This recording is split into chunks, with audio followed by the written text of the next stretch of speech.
Sorry about that. I think I was a little longer. Sorry about that. I think I was a little longer than 5. It's all good. Man, my glasses are bothering me.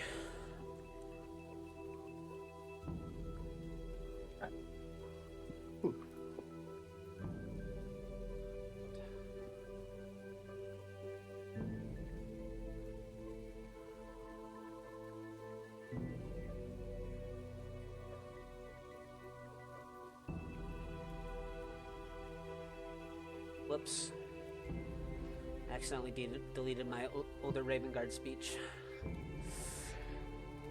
Oh no. Guess I'm gonna wing it. Hell yeah. Oh man. Bummer. You guys make your way out to Sow's Foot, where you meet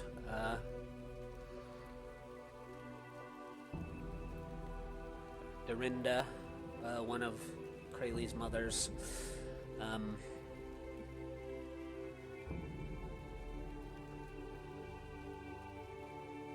He is sitting out on the porch with your mother Samantha's sister, who you haven't seen since you were just a young little tuft of hair, Krayley. But you see a tabaxi woman who is kind of dressed in greens and browns. She gives you a warm smile, as well as your mother Dorinda as you approach with the others. They both stand from their chairs. Your mother takes a few steps down to come towards you, with your other mother sister following behind. Your mother Dorinda gives you a hug. She says, "It's good to see you, Krayley. I'm glad you're safe. Captain Lightheart stopped by earlier today, and told me of all the good things you've done in the last few days. Samantha That would was be kind very of him. Samantha would be very proud of you." I hope so. And It's good to see you, Mom. the tabaxi says, "Ma, you've gotten big. Hello, Krayley." Hello. You know that your mother's sister's name is River. Thank you. Hello, River. I'll be honest, I barely remember you. That's to be understandable. You were just a young little boy when I last was visiting here. I'm sorry that it has taken me so long to return home. I wish it were under better circumstances that we could meet again. But perhaps after the ceremony we can spend some time getting to know each other better. I would like that. Thank you for coming.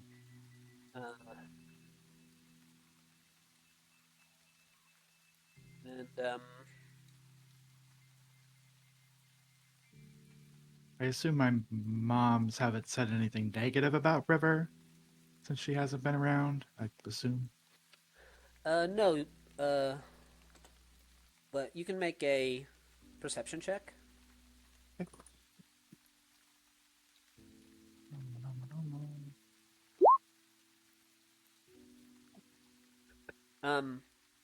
Your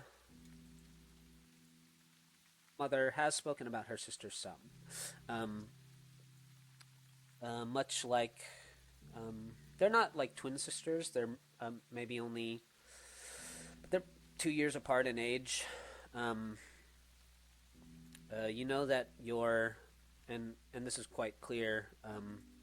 The the leather breastplate that's kind of um, covering the chest of River has a big tree embossed in the leather um, armor, and they have like a flowing green cloak that kind of almost shifts with like whatever's behind her. So it's like kind of matches with the exterior of your home right now. She's kind of standing there, and if you didn't know she was there, it's almost like you wouldn't be able to kind of look at her. But um, you recognize the symbol as signifying that she's a member of the Emerald Enclave, and you know that the things that your um, mother has said about River, is that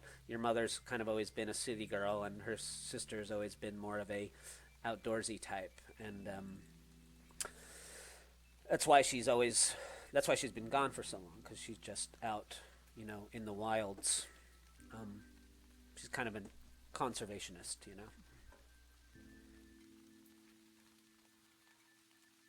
Keeping the forests safe, while your mother spent much of her life trying to keep the city safe. Well, when we talk later, I hope you will share some of your stories of the outside world. I would love to. And your mother says, looks like you've made some new friends. Oh, yes. Sorry. These are my friends. I just want to go down the line and introduce them. This is Dolos, and our friend Thirstwell, Sylvie, and then a recent acquaintance, Mavathor. As Krayley introduces each of you, Dorinda, Krayley's mother, kind of goes one by one and puts her furry rabbit paw in each of your hands and gives it a warm shake. She puts her other hand kind of on the back of your palm, and she kind of gives you a bow. Her ears kind of go back as she kind of gives you all polite bows, and she says, well, thank you for joining us here today. Your presence is welcome. And glad to see that Krayley is blossoming out on his own in the city.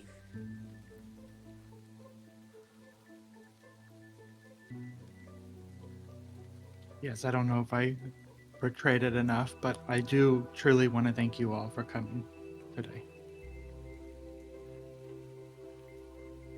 Of course.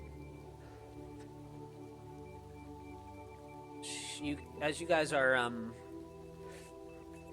they're standing out in front of Krayley's home. It's kind of off of the path that moves through Sowsfoot, and you can see people kind of passing by, heading farther out of the city, making their way likely up to where the burial is going to take place. Occasionally you see familiar faces that you've grown up with out here in Sowsfoot kind of wave as they pass by Krayley. And your mother says, well, I suppose we don't want to be fashionably late.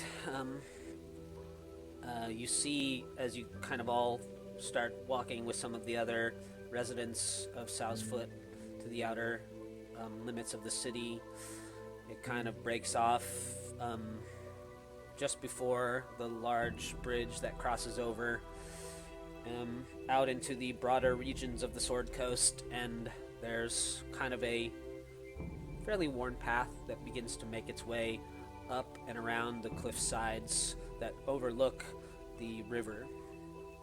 And go ahead. Yeah, real quick before we left, I did want to ask my mom, just when she had a free second, if she had any of the Queen's Anne seeds that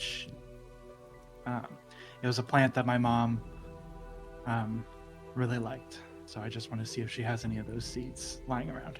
Oh, yeah, she gives you a small jar of them. Okay, I will take them. Thank you.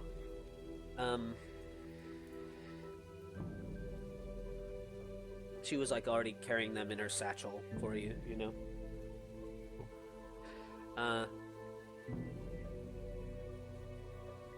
As you guys make your way up around this worn, winding path, you know, Crayley, that you're heading up to a spot that your family would often picnic on clear days. You know, your mother would come home at the end of a long mercenaries trip or something, and you'd always find time together every now and again to make your way up to this cliffside that overlooks the river.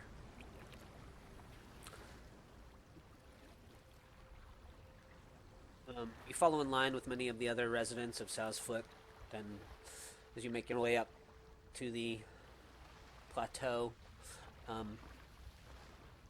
there's a portion of the rocks that kind of jut out into the sea, where you would often all kind of make your way to the end to and have your picnics or just spend family time together. A good portion of Southfoot, you know, your family is fairly well, not fairly well, is just plainly well liked out in Southfoot. Both of your mothers well-known members of the community out there, and many of the residents of Southfoot have shown up today for your mother's funeral. You see Captain Lightheart has already made his way there with Ulder Ravenguard. Dolos likely being the only one to have actually seen him firsthand. The two of them are standing near the front of the crowd.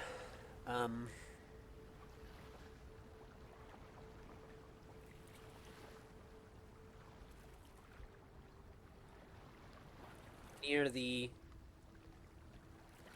center of the precipice of the overlook, there is a stone sarcophagus that is resting on the ground, and sort of off some distance away, there is another one,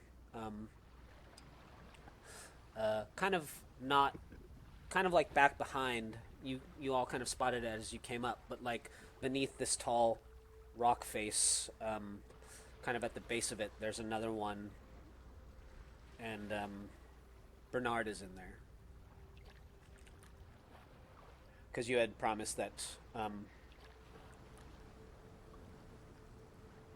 give him a better burial than his family would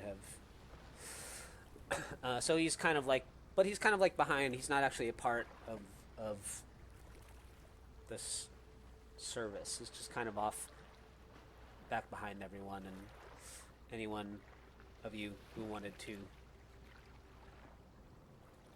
could pay your respects to him after, but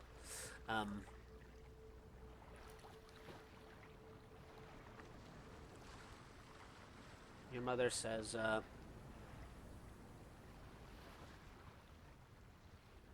would you like to speak, Crayley, or would you like me to? I can say a few words first. And then I will go to the front.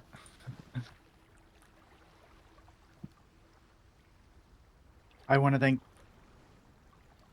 everyone for coming. I see a lot of familiar faces here today.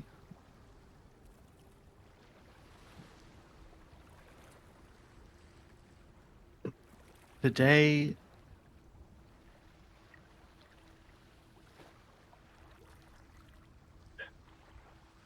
sorry everybody, this is hard for me. Today is accepting the passing of Samantha, my mom and close friend, Samantha. I know the weather seems a little dreary, but to me, this is actually a good sign. One of my fondest memories growing up was spending a day with my mom, Sam, when she wasn't out, you know, working with her friends doing jobs. She had off time, and we were in the woods just foraging, just for something generic, some mushrooms. I can't quite remember what we were looking for, but we had a lot of downtime to kill, and she had already kind of taught me a little bit of how to use a bow, but that day we just had fun picking a random target on a tree in the woods and trying to aim for it. I just know at the time, I wasn't the best, but she did let me win in the end. And it just seems so simple saying that now, but it was such a good memory. Nothing was going on in the world. I know I'm repeating myself, but it was just so simple, and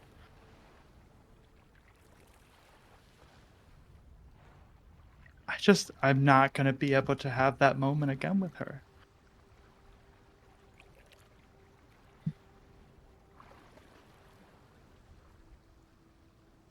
I just want to thank you all for coming.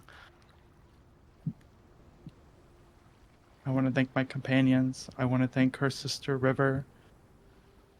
I want to thank you, Mom, Dorinda, both of you, Samantha, Dorinda, for raising me and helping me help give me this life. I just was so happy. And I still am happy, but this is just, it's a hard time. But I just want to set on that memory I had with my mom. And I will continue to do that. And then at that time, I want to put one of those seeds, the Queen's Anne's, just right in front of her gravesite, and then cast Druidcraft to just make it kind of blossom. Mm. And then I'll go up and hug my mom and just kind of cry.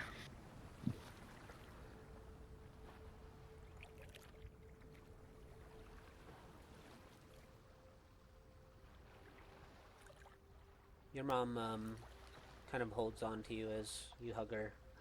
You can sort of hear her sniffling as well, and she says, I know that was hard, Crayley, thank you. She, kind of pats you on the back. She kind of lets you go and turns to face everyone, and she says,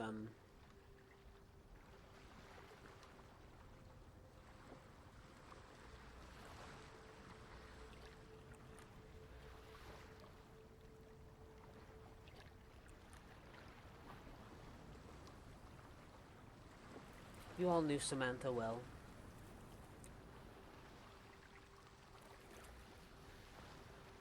She always shined much brighter than this day is. We can go about our busy lives and sort of forget that what really matters is the relationships that we build with each other.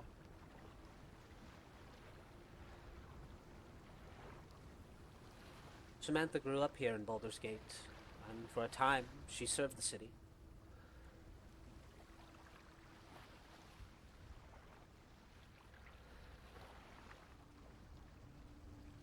But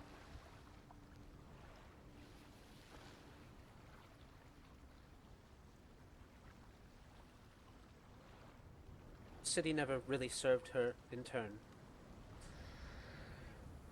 And so she chose a different path. I was happy when she quit the Flaming Fist, even though she continued doing dangerous jobs. But at least she stopped working for those who I believed were ungrateful for her service. And she's kind of like saying this, in front of older Ravengard. You can see her kind of like staring at him as she speaks.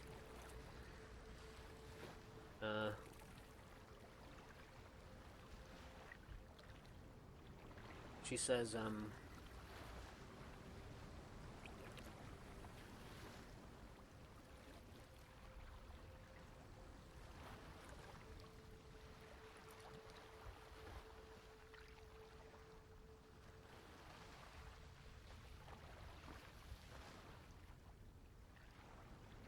my wife did not deserve the fate that met her days ago.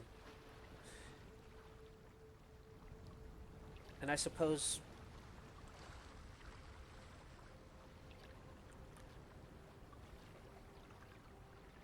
nobody deserves such a horrible death.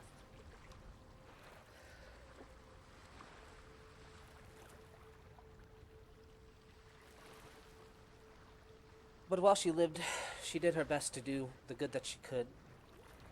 And I know that her light rubbed off on many of you out there now, and on my son here.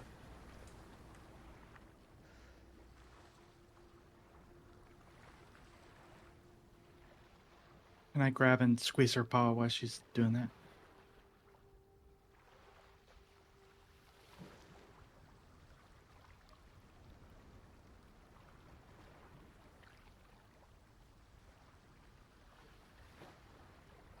We have to slow down sometimes and remember what's important. And we have to remember to take care of each other. Because that's all Samantha ever wanted to do, is take care of others. Whether it was in the name of some greater good that she thought she was serving, or whether it was just for her family and her friends.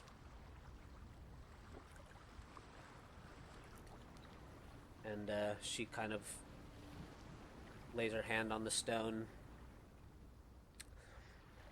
and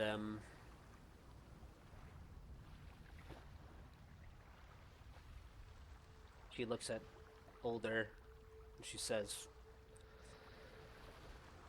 "I've been told that you wanted to speak." And he nods. Older says, "If you don't mind."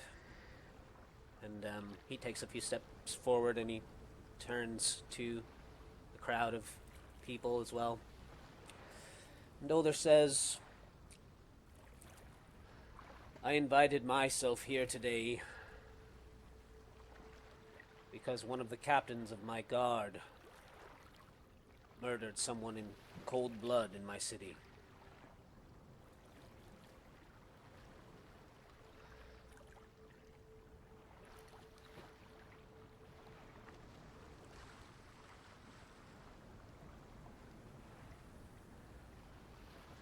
I've only been here in Baldur's Gate for a few years. As one of the dukes. People of Baldur's Gate are my responsibility.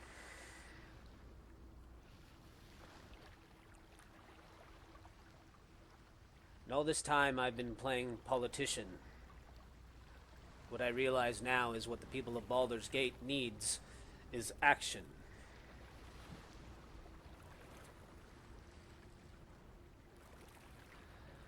know my words cannot bring any solace to the people who have lost their loved one here today.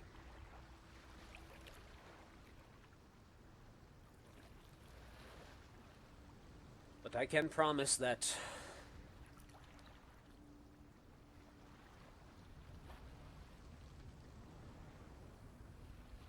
the name of Samantha Brune and all those that have lost their lives these past few days,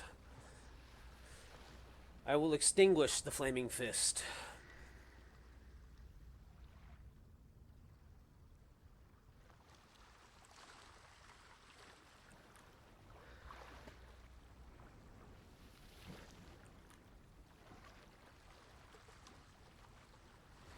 Its sigil is no longer welcome here in the city of Baldur's Gate, and power will no longer be given to those that don't deserve it. Protection will no longer be afforded to only those that can pay for it.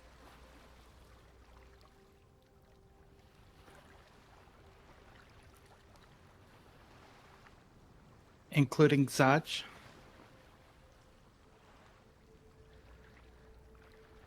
He turns and looks at you and he says, including Zaj, who will still pay for his crime.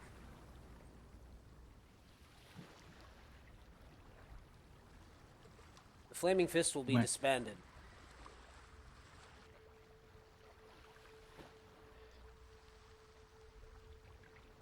And equal protection and safety will be offered to the people of Baldur's Gate, regardless of their class, regardless of their station.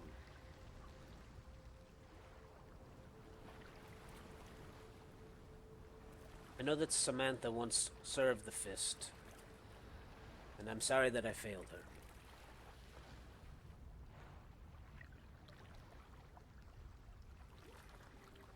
I don't look at him when he says that.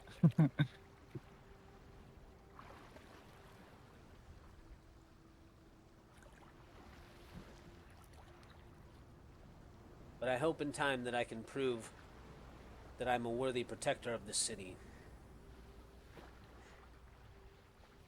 And that no more people will needlessly lose their lives.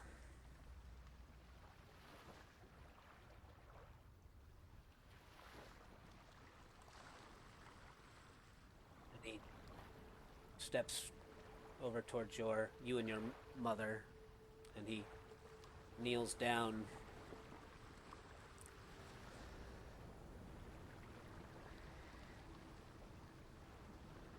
He kind of like bows his head, and he looks up at the two of you,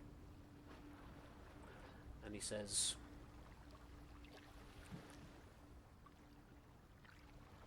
I can only pledge that I will take action to do better.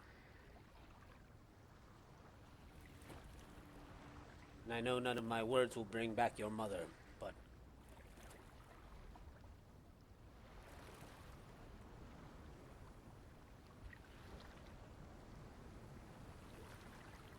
I will do everything in my power to make sure that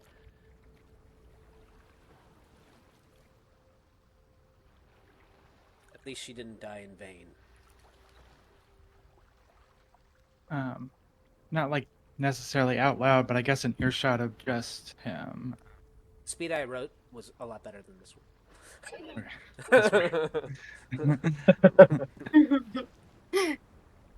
What are you doing today? What are you doing now to stop such? Do you know where he is? We haven't found Zaj yet, but all the banners of the Flaming Fist have been burned.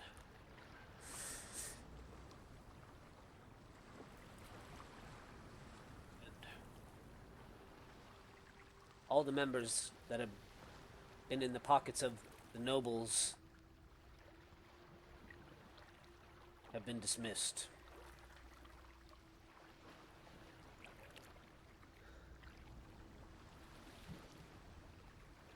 No one will I stay silent.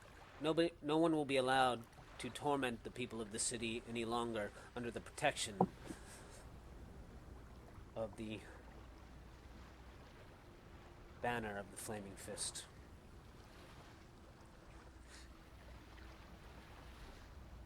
I stay silent, but I do look towards my mom to see how she's taking this in.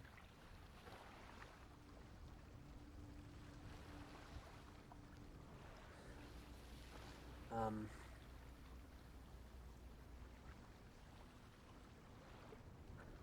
your mother says,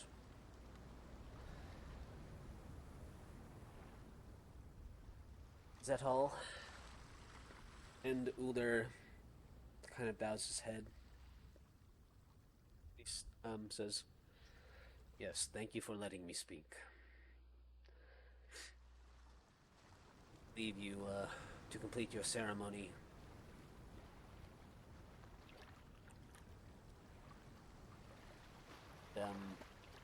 He takes a few steps towards Captain Lightheart and puts his hand on Lightheart's shoulder, and he kind of walks through the crowd down the. You can see him kind of like walking down alone along the path back to Boulder's Gate.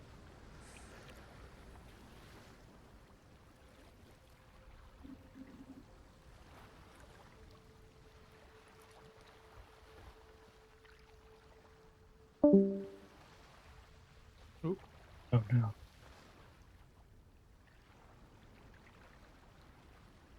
Uh, I guess I just shake my head a little bit, and I want to give my mom a hug, and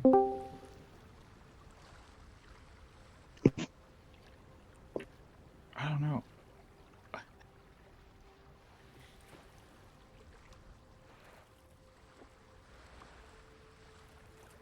I just cry a little bit. I don't know. I'm kind of a crier. So I cry a little bit. Um,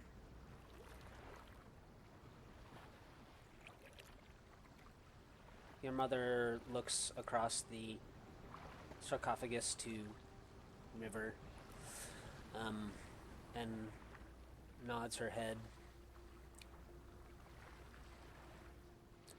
and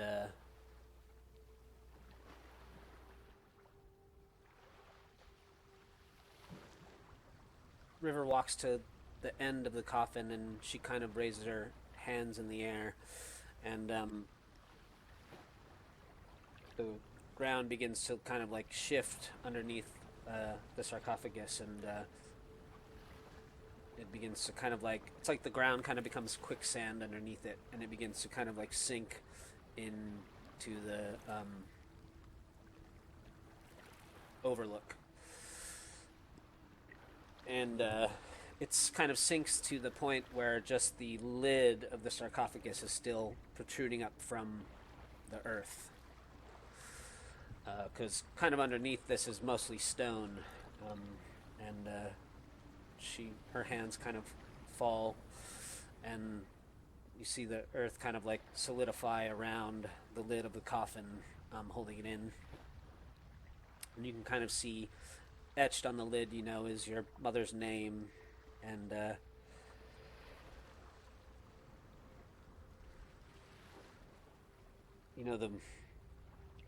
years of her birth and death, and probably there's room for some saying to be etched in there, something that you and your mother might could talk about, but there's like a blank space.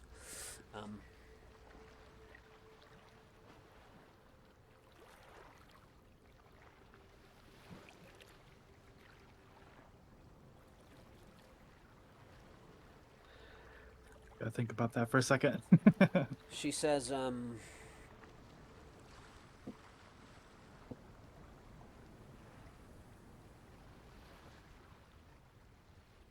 she kind of like steps forward to the crowd, and she says, "Thank you all for taking time out of your evenings. I appreciate you all. You've all been so kind these last few days, and your words and your presence will not be forgotten."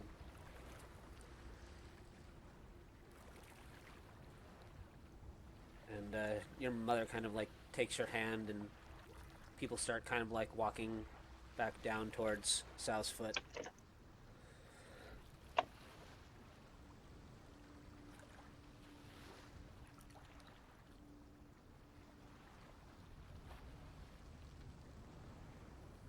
I was gonna have your mother sing a song, but I chickened out.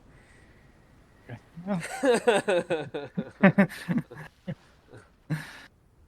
um, I guess I'll just say to her in terms of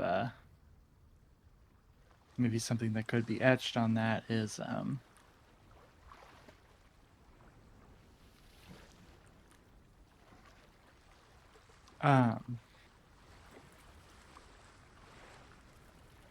protector,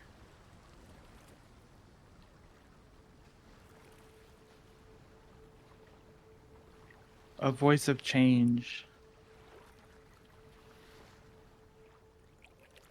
and above all, a loving mother.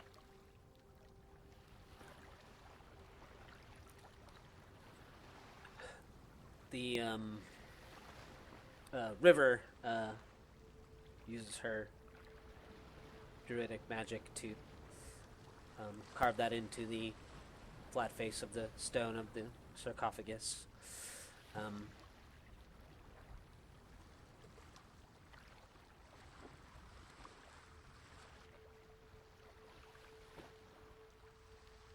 Thank you, River.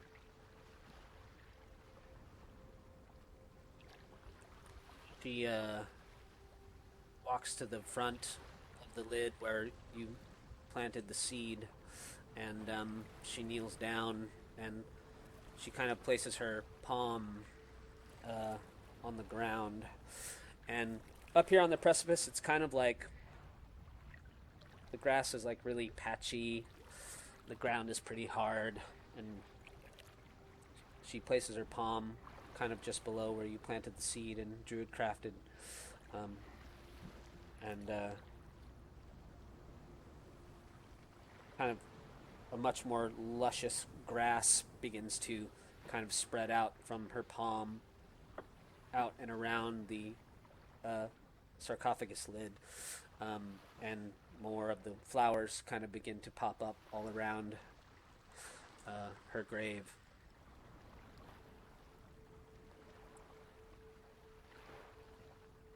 And as people are kind of now mostly dispersed, you're all kind of there. The grass is blowing in the cold breeze. The sound of the river kind of going by far below, lapping up against the cliff sides. Your mother says, well, why don't we invite your friends back home, and they can tell me more about themselves. Absolutely. Then I'll turn to everybody and say, um, we are going to have a little get together dinner, and I would very much appreciate if you all join. Of course. Thank you. Before we leave that area, can I plant another seed of the Queen's Anne in front of Bernard's and also do Drewcraft on it? Oh, sure. Cool. I fall over. What's that, Sylvie? I fall over. Oh, it like cut out, and I thought you said you fall over. Mm. Oh. Yeah, that too. I just Yeah. face Okay. plant. Okay. Stupid dirt.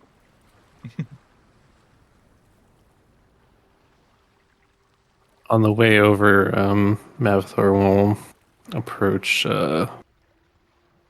Vorn and have like what can only be described as between like a slightly smug look and a questioning look on his face, and he'll asks, I'm not too deep into the politics of Baldur's Gate, but can Older just do that? He can just summarily dissolve the Flaming Fist? Vorm says, Now that Dalmara is no more, Older has more than enough sway in the city to take a heavier hand in the politics here.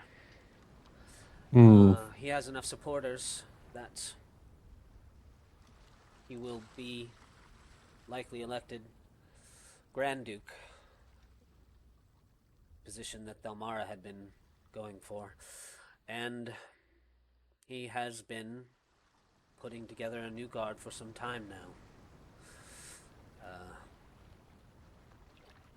It's not like, even though the Flaming Fist will be disbanded, Baldur's Gate will not be left without protectors. We are now the Raven's Guard.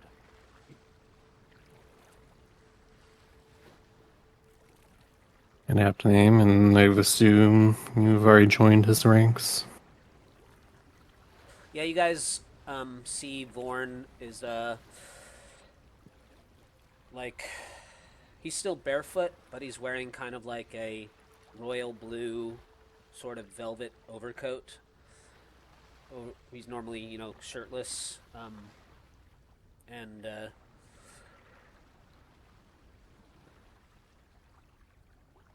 he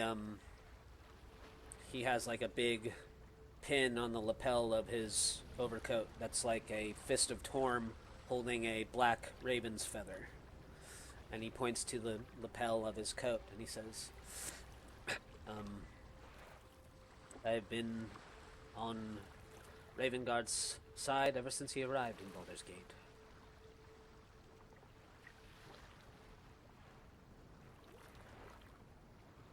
Yeah.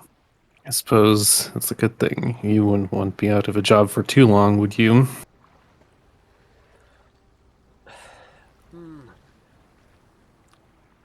I do what I do, Mavathor, for the greater good of the city. I will always have a job as long as people need protection, help, guidance.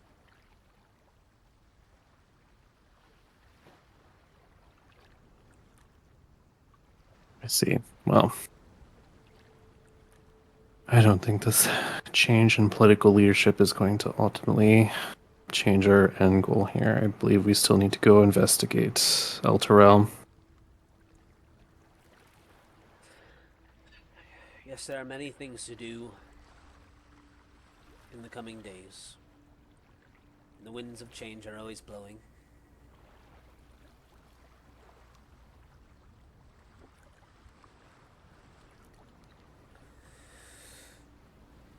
But I suppose only time will tell what the future holds.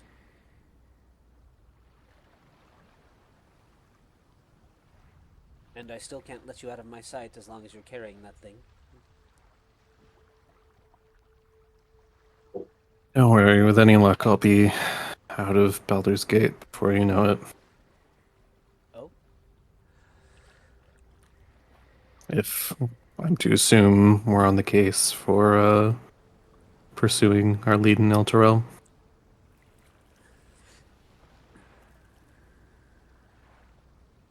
You're sure that I can't convince you to just hand that thing over to more diligent hands?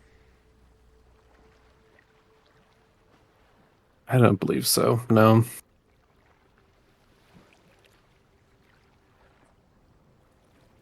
Well, we'll talk more about it later. Tonight I have to spend my energy remembering an old friend.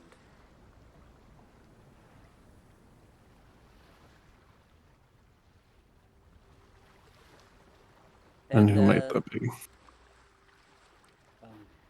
The woman we just buried. Ah. And the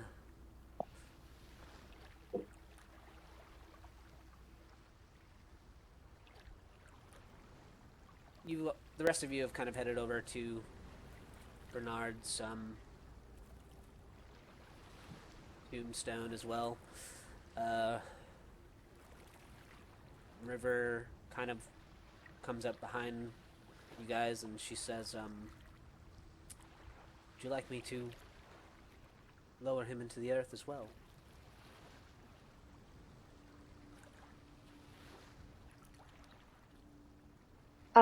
Before, so sorry. Go ahead. No, you go ahead. You go ahead. All right, I would say, before Sylvie says anything, does she feel a presence of a soul coin, like Mm. in the tomb, or not the tomb, but like the sarcophagus anywhere? No. Okay. She'll say, yeah, if you could, please. Rayleigh nods in agreement. River holds her hands out, and the earth beneath the sarcophagus sort of shifts and becomes loose, and uh, it sinks in. She kind of stops just before it's fully submerged, and um, the lid is just totally blank. River says, who is buried in here?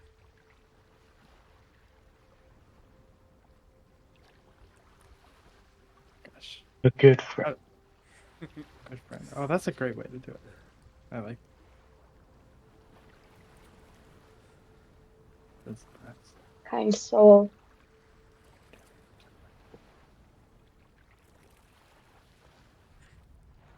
Um, she, you guys, tell her Bernard's name, and she kneels down, and she shifts the stone of the coffin and kind of engraves his name into it, and she, underneath, she puts a good friend. Um,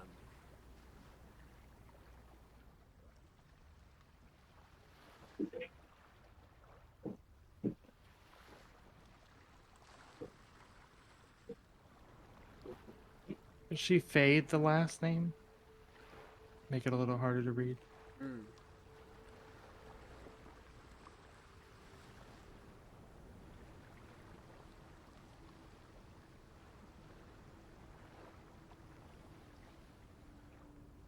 Um, yeah, she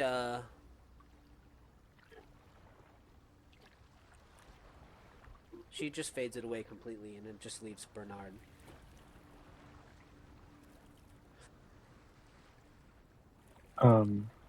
Delos takes out his the holy symbol of Tuam that he got. Just sets it down at the base. Like, may his hand guide his soul. Or whatever religious stuff people say.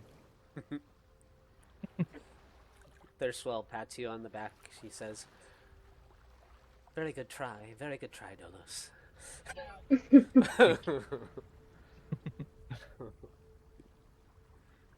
um, Thurswell looks to you and your mother, Krayley, and he says,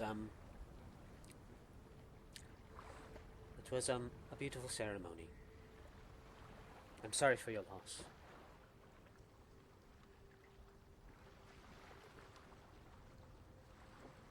Thank you for your kind words, and thank you for coming.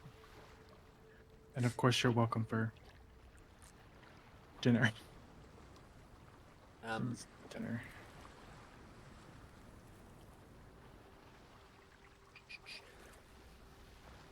You guys make your way back down along the worn path into Sowsfoot, back to your home, Krayley. You and your mother and River begin making a dinner. They had already kind of pre-prepped before everyone arrived. but they knew that there would be. They didn't necessarily account for so many extra guests, but they make room for you all. You guys can drop your tokens down on the map if you like.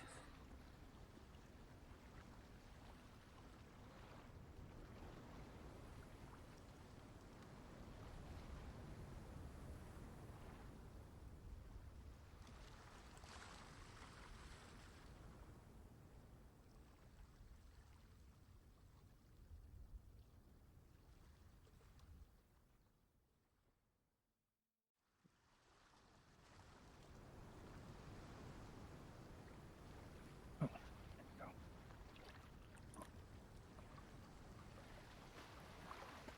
I would just like to say, this whole time, Sylvie is just so on edge. She literally jumps at every noise she hears and is like constantly keeping her eyes open everywhere.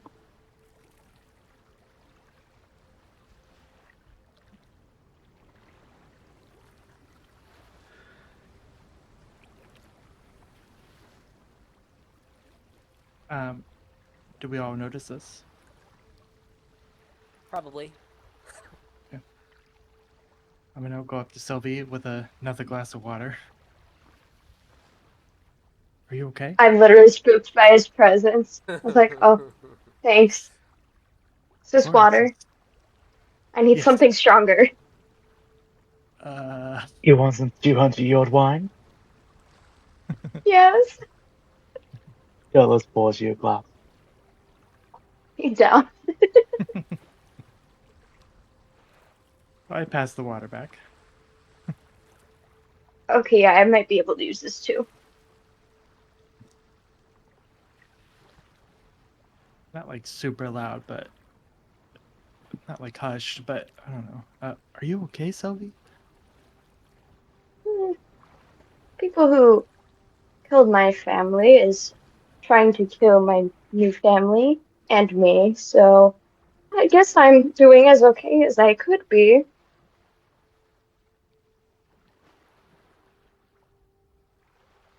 Are, are they here? Do you?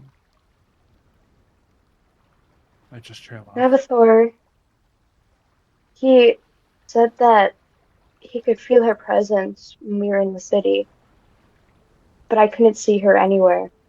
And now I'm scared that she's somewhere around here, that she's just gonna strike at any moment.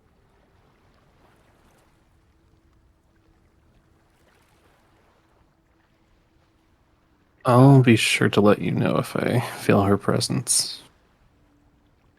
Thank you.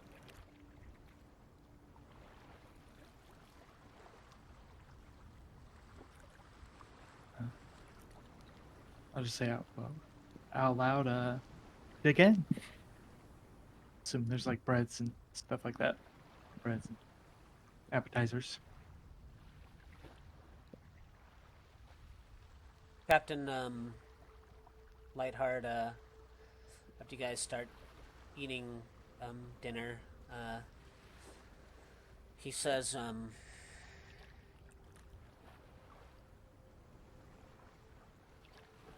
older Raven God is usually a bit more eloquent.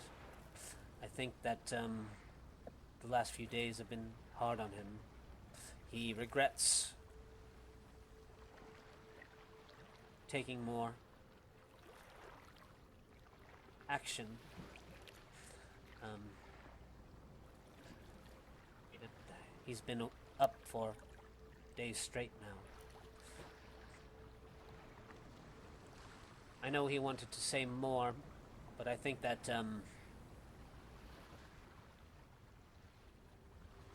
he could sense it wasn't the right time.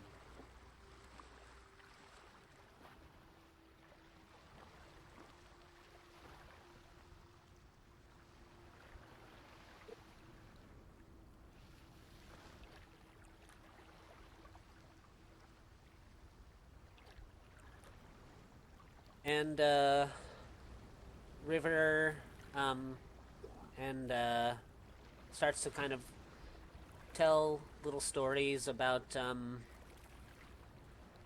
when her and your mother were children.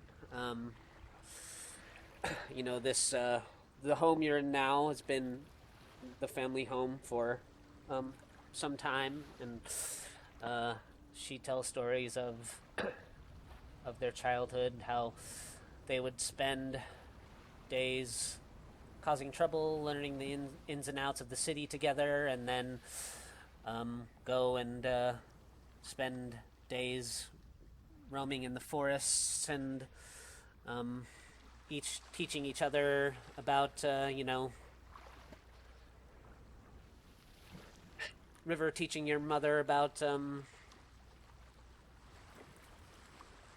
plants and how to track deer, and your mother showing River all her favorite little alleyways to escape through in the city, and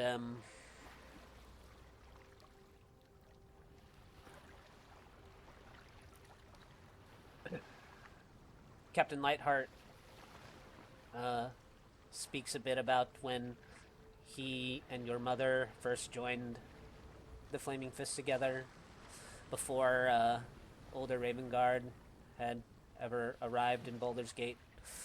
Um,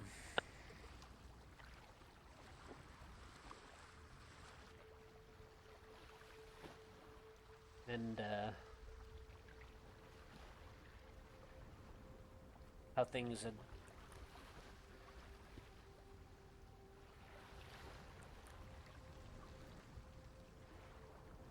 always been really difficult in the Flaming Fist, but your mother had always really believed that she could make things better for the people of the lower city. At some point during the meal,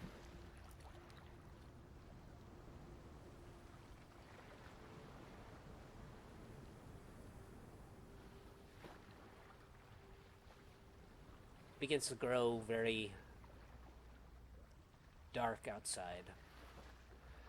And Mavathor, you hear the shield in your head.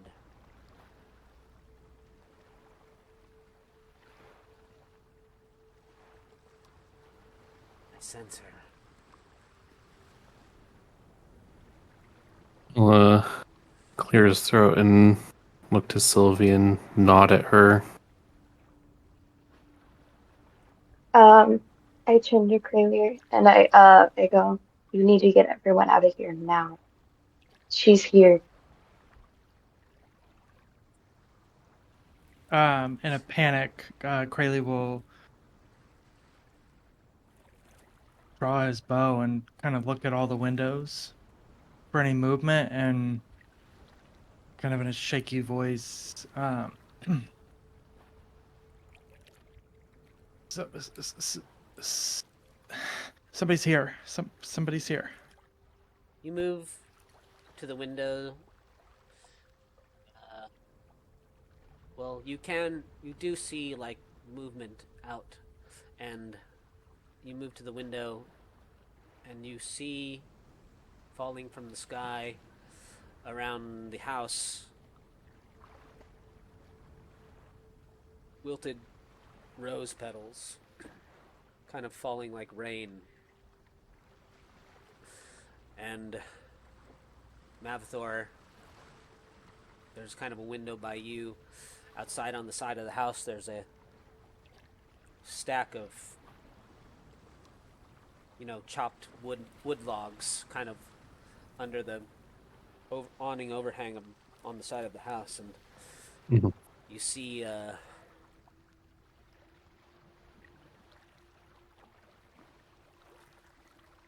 outline of a figure standing outside of the window by you, and there's a bright flash of light, and you see a woman, a tiefling woman, red skin, in a black gown and two metal pauldrons, wearing a crown of thorns. She holds her arms out, and there's an explosion of red flame at the pile of wood, and it just like ignites the side of the house on fire. Krayley, peering out the window on your side, near the front on the path, you see the four figures in the darkness.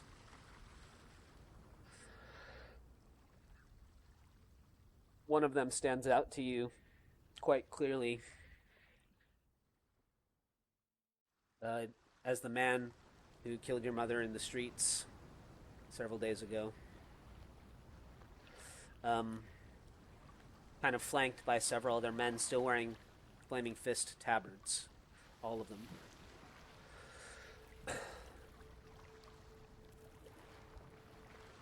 As the wilted rose petals are falling like rain around the house,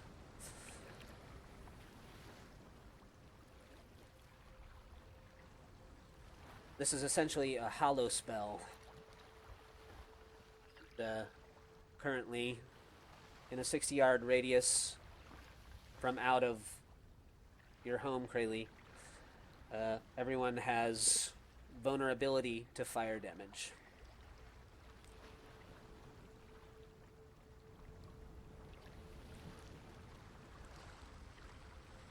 Okay. No, I can't select this token.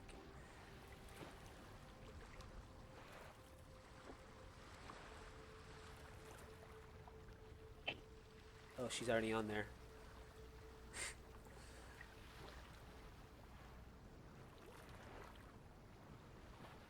But make a perception check. Well, I guess everyone select your tokens and roll initiative.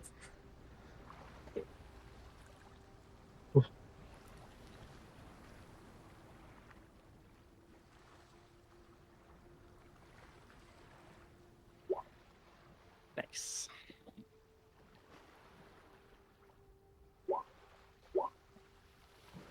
As you appear in the Nice. window, there is an unnatural darkness outside around your home, Krayley, and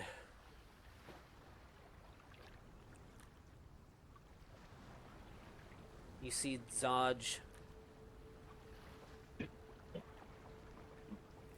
draw his longsword from his waist, and he holds it up in the air, and he brings it down onto his hand, and he runs his hand across the blade, and you see like an arc of blood squirt out of his hand, and as he runs his hand along the blade of his sword illuminates in flame. And you hear Larissa's begin to cackle on the other side of the house, and you hear Zod shout at you appearing in the window, "We've come to finish the job!"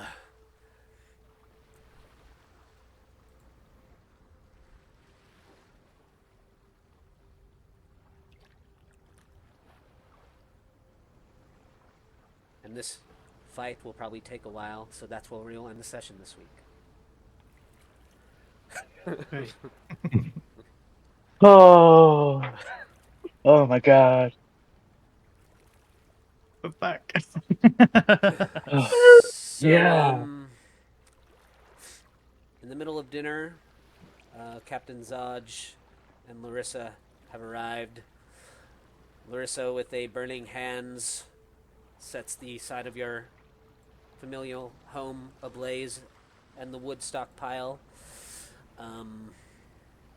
After finishing a hollow spell, there is a rain of wilted rose petals falling all around the home, and you hear Larissa's voice cackling outside. Sylvie, a chill kind of runs down your spine, and